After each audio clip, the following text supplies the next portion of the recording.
کیسا ہے جو نبی سے ہٹ کر ہماری زندگی گزر رہی ہے. تو اللہ کے نبی صلی اللہ علیہ وسلم سے اس یہودی سے ملاقات ہوتی ہے تو اللہ کے نبی موقع محل ہمیشہ یعنی دوسرے کو اللہ کے وحدانیت کا، اللہ کے ایک ہونے کی دعوت پیش کرتے تھے. اس یہودی کو جب دعوت پیش کیا کہ ایک اللہ کو مان لو اور مجھے اللہ کا نبی تسلیم کر لو، اللہ تمہیں دنیا میں بھی کامیاب اور آخرت بھی کامیاب ہو جائے.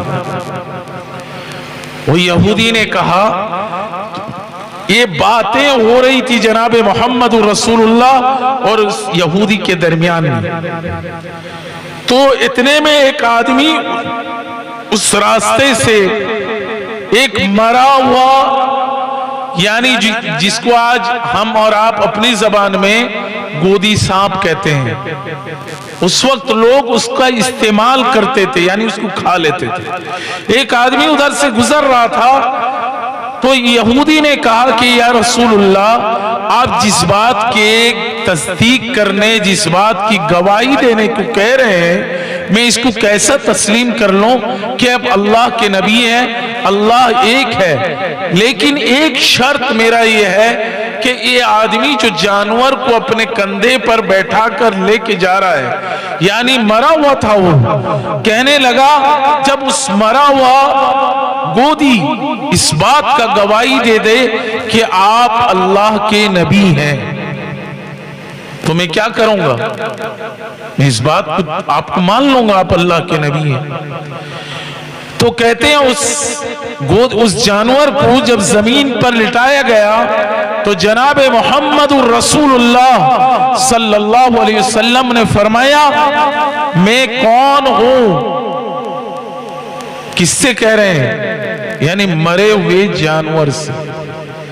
ہم تو اس سے بہتر ہے نا، مرے ہوئے سے تو زندہ ہیں ہم، لیکن میں اور آپ آج زندہ نہیں ہیں، کیونکہ اللہ کے نبی جناب محمد رسول اللہ نے فرمایا وہ شخص زندہ ہے جس کا زبان ذکر اللہ سے تر ہو، وہ قلب آپ کا زندہ ہے جس قلب سے آپ اللہ کا ذکر کرنے والے ہوں. جب ذکر نہیں ہے، زبان پر اللہ اللہ نہیں ہے، استغفار کی کثرت نہیں ہے، تو میں بھی مردے میں شمار ہوں. تو اللہ کے نبی نے فرمایا میں کون ہوں؟ وہ شخص یعنی مرا ہوا جانور، روایت کے اندر آتا ہے، حدیث میں آتا ہے کہ ذرا سے یعنی سر اٹھاتا ہے، سب سے پہلے کہتا ہے السلام علیکم یا رسول اللہ، لبیک و سعدیک، یا رسول اللہ میں حاضر ہوں. اللہ کے نبی کو کہتا ہے کہ آپ اللہ کے نبی ہیں، آپ کو اللہ نے اس دنیا میں نبی بنا کر بھیجا ہے. کون تصدیق کیا؟ مرا ہوا جانور اللہ کے نبی کا تصدیق کر رہا ہے کہ آپ اللہ کے نبی ہیں، آپ قیامت کے دن شفاعت کرنے کے مالک ہیں، آپ حوض کوثر کے مالک ہیں. وہ جانور اس بات کی گواہی دے رہا ہے، مرا ہوا جانور. لیکن ہم زندہ ہیں، لیکن اللہ کے نبی کی باتوں سے محبت، نہ اللہ کے نبی کے افعال سے ہمیں محبت، نہ اللہ کے نبی کے اقوال سے محبت. میرے بھائیوں، اللہ کے نبی سے ذرا سے محبت اگر ہے تو ہم سبوں کو توبہ کر کے اللہ اور اس کے رسول کی اطاعت کرنا ضروری ہے.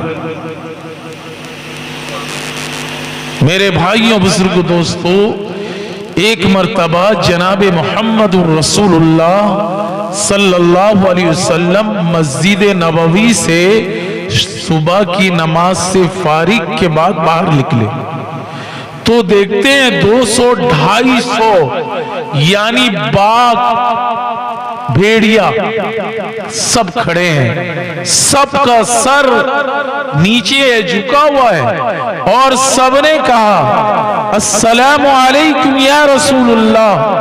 میرے نبی جو تھے صرف ایک مخلوق کے نبی نہیں بلکہ تمام مخلوقات کے نبی تھے جناب محمد رسول اللہ.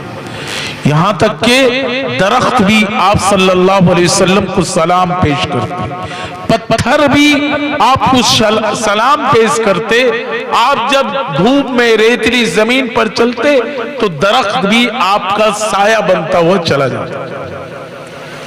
تو جناب محمد رسول اللہ کا مقام جب درندوں نے پہچانا، جب چرندوں نے پہچانا، جب اس نباتات نے پہچانا، تو ہمیں اور آپ کو تو بدرجہ اولا جناب محمد رسول اللہ کی قدر و منزلت کو پہچان کر اللہ کے رسول صلی اللہ علیہ وسلم کے اقوال پر مکمل زندگی گزارنا چاہیے۔ لیکن افسوس ہے ہمیں، آج مؤذن آواز لگاتا ہے اللہ اکبر، اللہ سب سے بڑا ہے، اللہ سب سے بڑا ہے۔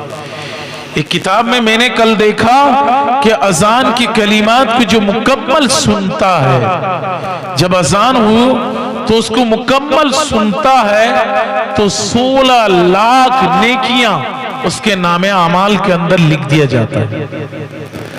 اور اللہ کے دربار میں، اللہ کے خزانوں میں نیکی کا کوئی کمی ہے؟ جیسے آپ سنے ہوں گے کہ اللہ کے کلام اللہ شریف کے اندر اگر کوئی الف لام میم پڑھتا ہے تو 3 حرفوں میں 10 نیکی ہے، لیکن اس الف کے لکھنے میں الف لام فا ہے۔ روایت میں یہ بھی آتا ہے، بڑوں نے کہا کہ اس الفاظ کے اندر لکھنے میں جتنے الفاظ ہیں، قرآن کے ایک الفاظ کے پڑھنے میں آپ کے نام اعمال کے اندر لکھا جاتا ہے۔ تو میرے بھائیوں